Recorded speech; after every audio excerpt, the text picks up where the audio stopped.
This is your one-stop shop to using the ZapQuake attack in a fully accurate and condensed guide. We'll be going over how to read a base for this attack, the steps from beginning to end, the army compositions, and even a gameplay showcase to show you how to use this in its entirety. So let's get into it.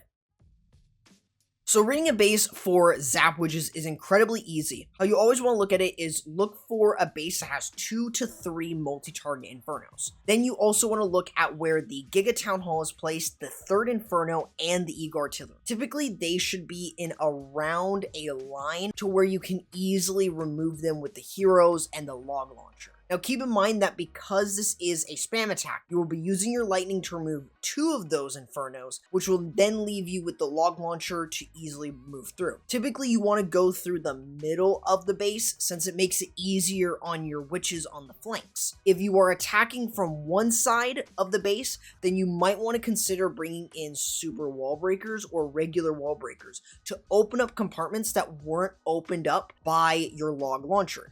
So if you open the wall, it gives more free reign for the witches and the skeletons to distract and deal quite a bit of damage to defenses outside of their range. Now, ZapQuake can pretty much work on most base types, and anti-2s and anti-3s are no exception. So let's start with anti-3s. So you always want to remove 2 Infernos that are on opposite sides of each other. This then gives you an easy access to go through a middle section of the base, but just remember that you always want to try and remove the 3rd Inferno, the Eagle Artillery, and the Town Hall. So try to get something within a line of the log launcher's deployment. Now, anti-2s are a little bit different, but they are still extremely easy. You always want to bring in super wall breakers or regular wall breakers for these type of attacks, since you will need to break open the corners, as witches work incredibly well against open bases. If you keep them on the outside, they're not really going to get much, since you're going through the middle of the base, and usually a lot of those key buildings like the Inferno and the Eagle and the Town Hall are all in the core. Typically that is the best spot. The best part about it is you can attack anywhere and you can still get roughly some good value. Now, going from beginning to end with this attack is simple. You're going to start with your ZapQuake. This is typically using 4 lightning and 1 earthquake to remove a singular Inferno tower. The trick is to use them around the Inferno where you're damaging the Inferno and other structures, maybe even possibly taking them out, which can really give you some great and gnarly value. You're going to be using a total of 8 lightning and 2 earthquake normal. Now, there are some variations to this which can make your life so much easier. If both Infernos are in range of 1 earthquake, keep in mind that you can use 8 lightning spells still, but you are now using 1 less earthquake spell, which can allow you to free up an extra spell slot for a freeze or something. And of course, one of the best ways, and though it's very, very niche, is getting the Eagle Artillery with 2 Infernos. It gets a really good value that Zeus would be really happy about, since all you would really need to do is use 8 lightning and 1 earthquake to remove not only the Eagle, but the 2 Inferno towers. Depending on how close they are, you could pretty much bring less lightning spells. Otherwise, you can get some insane value with the lightning. Next is pretty simple. You want to send in your golems, ice golems, or whatever tank you're using, which we'll be going over later in the video, alongside sending your log launcher in so it can get damage and also break open the wall, then send in your witches, followed by your heroes. It's a pretty simple way to send in your attack. You want to make sure that your heroes are entering into the base, and make sure that what you're able to do is create a little bit of a funnel. An easy trick of doing this is using one of your tanks alongside 3 to 4 witches on the corners. And then of course you still want to use your Grand Warren ability early. You want to save your log launcher from any damage from rogue defenses, because if that thing pops early, you get way less value and you really can't do much. Now really after this point, there's not really much that goes on. You should use your King and Queen ability when they're needed, so if they're getting low on HP, you might want to do that. Of course, you got Rage for your CC troops to move through the core, and preferably removing the Giga Town Hall. All of these are going to allow you to get a simple 3-star at the end, since this spam attack is pretty much a spam, and then go get a drink.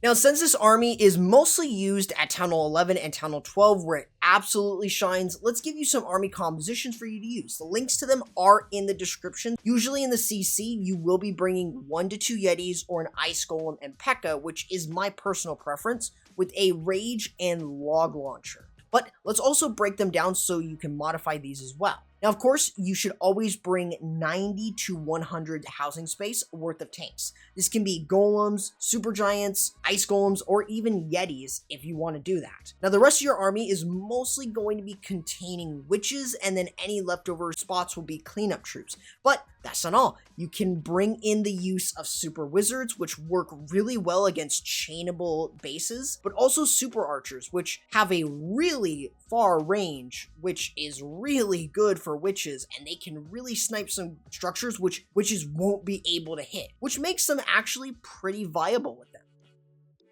Now that you know exactly what to do from the setup to the 3-star, let's give you a showcase in terms of how this attack looks against a real base.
From personal experience, Zap Witches is an extremely simple and easy attack to use, and if you're struggling with it, I hope that this video helps you give an idea of exactly how much variation this simple spam attack has.